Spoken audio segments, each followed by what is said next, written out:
Welcome to my channel.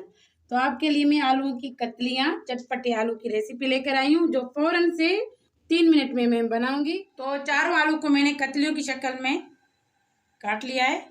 अभी हम इसमें 2 चम्मच गरम पैन में ऐड करेंगे कुकिंग ऑयल। ये पैन गरम है तो फौरन से ही हम इसमें आलू डाल देंगे। आलूओं को मैंने रोस्ट कर लिया है। अभी इसमें जाएंगे 2 टमाटर चॉप किए हुए और हरी लहसुन, वो भी काट के हम ऐड करेंगे। अगर सूखी लहसुन है तो वो ऐड करें आप। 2 हरी मिर्चें ऐड करेंगे काट के।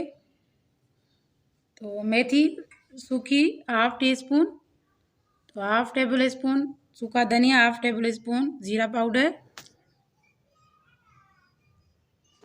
½ टेबल स्पून नमक, ½ टेबल स्पून हल्दी और ½ टेबल स्पून लाल मिर्च, और सबको हम मिक्स करेंगे, भून लेंगे अच्छे से। चिली फ्लेक्स हैं, मतलब कि लाल सूखी कुटी हुई मिर्चें, वो भी ऐड कर सकते हैं। अभी हम टेस्ट के अकॉर्डिंग चाट मसाला ऐड करेंगे, जितना आपको पसंद होगा। अगर आपको नींबू पसंद है तो वो भी आप इसमें ऐड करें। 5 मिनट मैंने आलूओं को दम पे रखा था। अभी डिश हमारी रेडी है, डिश आउट करेंगे हम। तो अभी डिश आउट करके हम दिखाएंगे। चपाती के साथ बहुत ही अच्छे लगते हैं, चावलों के साथ, जीरा चावलों के साथ। तो वीडियो आपको अच्छी लगी हो तो चटपटे आलू को लाइक करें, शेयर करें।